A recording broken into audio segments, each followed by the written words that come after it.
Okay, right now we are talking about the #1 secret pickup artist technique that actually exploits female hypergamy and female disloyalty. And that pickup artist technique that actually does that is a little something called the validation vacuum. And if you've never done game, if you've never studied pickup, if you're not in 7 months to mastery, if you're not watching this in my program, 7 months to mastery right now, I'm going to tell you very quickly what the validation vacuum is and why it is so deadly, so powerful, not only in pickup and game, but also for exploiting female hypergamy and just how disloyal females can actually be. It's like a really, really sneaky pickup artist technique that me and my wings used to do a lot back in the day. And the reason why we used to do the validation vacuum a lot is because it didn't require a whole lot of work and effort.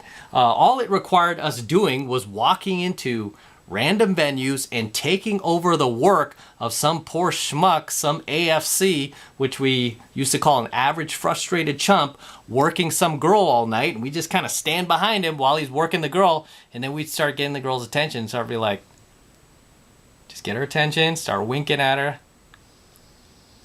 you know, blowing kisses at her,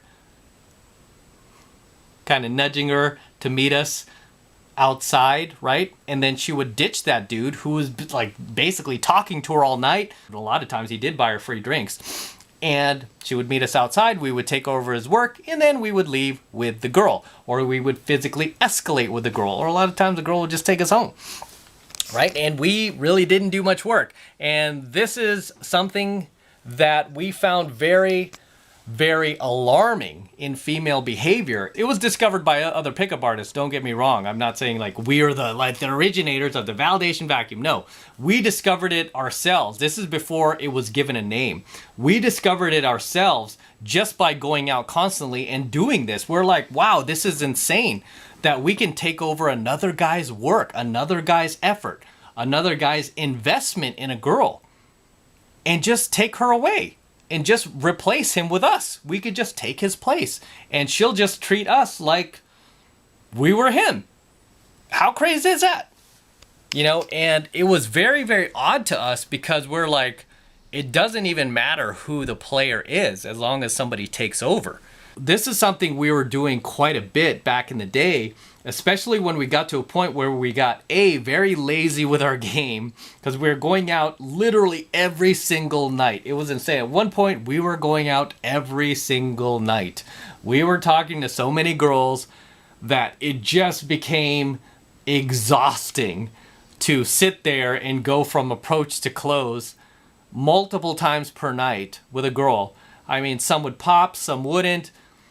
So it became much easier for us to just look for guys who were already working girls that were cute and then validation vacuum his ass and take over his work and take the girl, right? And this is not something we would do these days, right? I would feel bad doing it these days. Back then, it was just kind of like we were still exploring the boundaries of the game and we were pushing the limits of the game and we were trying to find how much we could get away with socially before getting caught, right? Which we never did. We just wanted to push the boundaries of pickup and game, like I said, and we wanted to see how far we could take things and if there were any boundaries to game. And from what we found, there were very few. Okay, there were very few.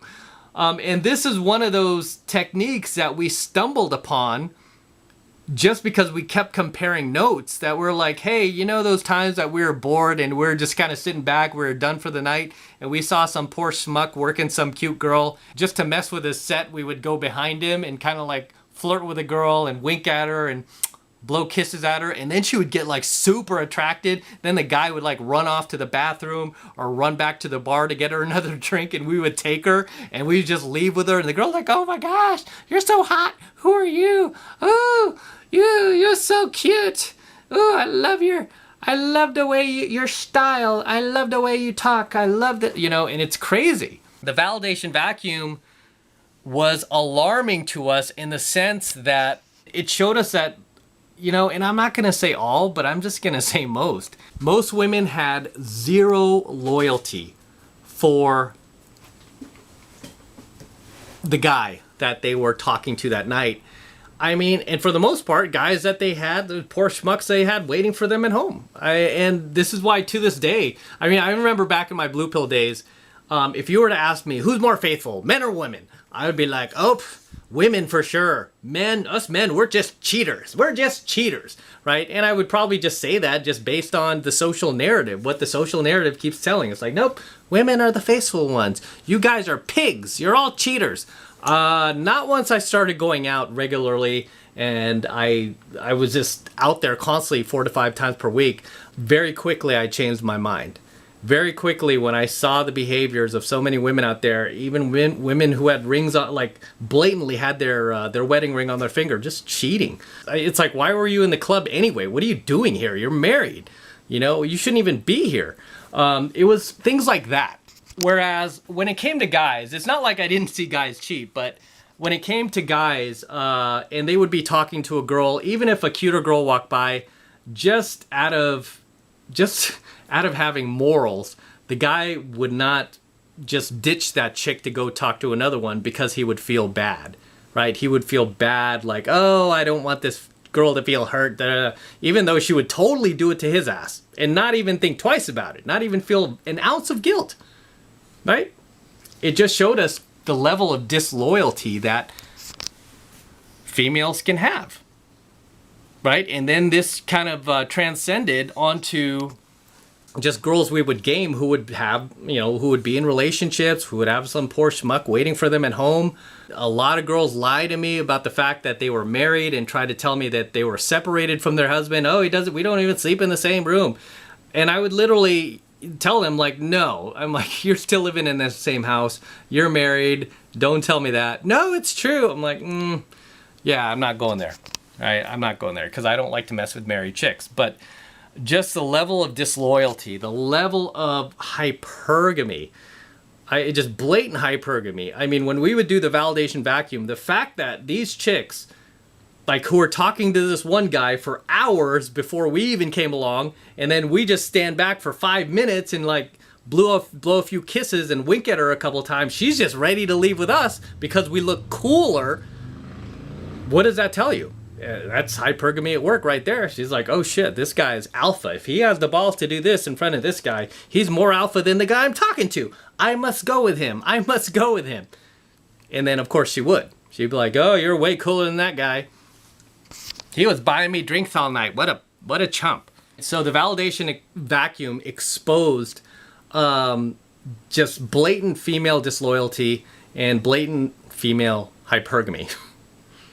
Right? And it continues to do that to this day. I'm not going to say this worked on every female that we tried this on, but it worked on a lot of them. I would say it worked on about 70%, maybe 75% on a good night.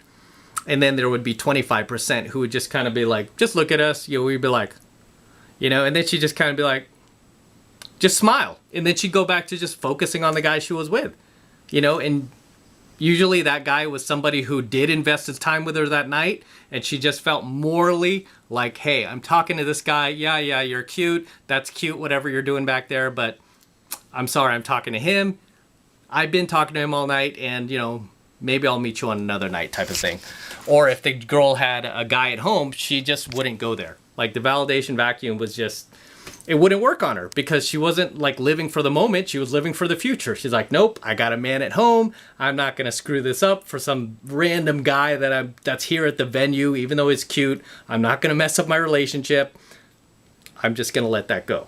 So 25% of the girls would be actually good and be like, no, I'm not going to monkey branch. I'm not going to, fool myself into believing the grass is greener on the other side with this guy who's just winking at me versus the 5-year relationship that I'm in now. It's sad. It's so sad that a lot of girls will just piss away their multi-year relationship for some player they meet at a venue, a club, or some dating app, right? Even worse, some dating app. A lot of these girls meet these guys on dating apps. It just shows the level of disloyalty, the level of open hypergamy. She will just unleash on you at any time she feels like it. Damage women, bad women, will always live for the moment and never the future. This is why you don't want to get in relationships with these type of chicks, because they will never live for the future. And this is why you don't want to build futures with them. You don't want to invest in a future with them. Instead, you want to cut them off. Okay, so you can actually have a future with somebody else, you know, and preferably a good woman who, like I mentioned, 25% of the girls this did not work on. And I'm just being real. 25%, it was like, hey, and they're just like, you know, it didn't work, right? But 75% was like, oh my gosh, what if this guy's a Chad? Woo-hoo. You know, it's kind of cute, those earrings, lip ring, you know, and all this other stuff. So they would be like, okay, let me give this guy a shot. But again, 25% didn't go there, and that's what you want to look for, especially in an LTR or any type of relationship where you're thinking about having kids one day or family or, you know, or something more monogamous. Never do that with a damaged female, because you're, you know, or a chick who lives for the moment and not for the future, because you're always going to be disappointed. She's always going to be hypergamous. She's totally going to be disloyal to you. She's totally going to be running off to these venues any chance she gets, whether it's at night, on the weekends, with her girlfriends, or even after work, going off to the happy hour, right? She's going to be ditching you. These are the signs of a bad woman. Okay, these are the signs of a woman who is never going to be able to function in a healthy relationship, because she's always going to be looking for the BBD, the bigger, better deal. She's always going to be looking to monkey branch to a higher value male. She's going to constantly have shiny object syndrome. There have been a number of girls where they're with their boyfriends and I'm standing behind them and their boyfriend in line, and then the girl, like, she's standing just a step behind her boyfriend where he can't see what she's doing, and she's turning around, she's looking at me, I'm looking at her, and I'm like, wow, this guy's a total sucker. This guy's a total chump, right? This guy is clearly not a subscriber of my channel, otherwise he'd know what she's up to. He would know to never get involved with a chick like this, who doesn't live for the future. She lives for the moment.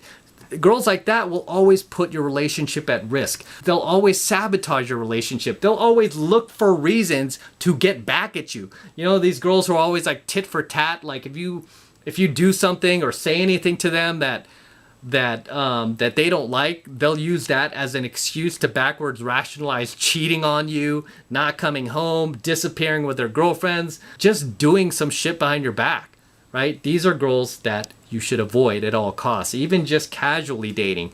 These chicks are toxic. You don't want to commingle with chicks like that, right? So in a nutshell, that's what the validation vacuum is. It is insanely alarming at how effective it was on 75% of the girls that we did this on, especially in venues. I mean, obviously, if the girl's in a venue, she's there to get game. She's there for pickup, right? It's a perfect place to do it. But very alarming how disloyal and hypergamous these chicks acted with this simple technique that I actually teach you in 7 Months to Mastery. So if you want to learn it, jump into 7 Months to Mastery. With that said, I'm going to wrap up here. Until next time, this is M from the 33 Secrets. Do not forget to destroy that like button below. I want you to destroy it, guys. Please destroy that like button for me. Do it for the DeLorean. Do it for Cash and Gizmo. Just destroy that like button. Do it now. Also, hit that notification bell right next to it so that you're notified whenever I release a brand new coaching video here on the YouTube. More importantly, guys, please make sure you subscribe to my channel. Helps me out with the YouTube algorithm, especially because they don't like me doing coaching videos like this. They don't want to promote me anymore. So I need you guys to help me out. And the way you can help me out is by subscribing to my channel. Okay, it's free. It doesn't cost anything. So hit that subscribe button right now so you could get more free, high-value content from me at no cost just by being a subscriber of the 33 Secrets. And for you guys who want to support my work and all this red pill, gold pill, and platinum pill content that I am teaching you on the YouTube even further, the best way to do that is by jumping into my monthly online coaching program, 7 Months to Mastery, where I'm teaching guys just like you how to go out there and approach and close the hottest, youngest, and most beautiful looking women on the planet. I'm talking about 8s, 9s, and 10s, the same exact type of women that myself and all of my coaching students all around the world are out there approaching and closing every single week. And I kid you not, we are making this happen every single week, regardless of what racial division is going on in the world, kind of virus is going on in the world. It doesn't matter. We are continuing to live our lives and making things happen 24/7, 365 days a year, all around the world, in all four corners of the world. And I want you to join my tribe. I want you to join our crew. I want you to become one of us. And the way you do that is by jumping into 7 Months of Mastery. And right now it's only $1 for the entire first month of mastery coaching lessons from me. And all you need to do to get signed up is click that link below in my description box. It will take you over to my website where you can get signed up right now. It just takes 2 seconds. So do that now, and I will see you in my next coaching video.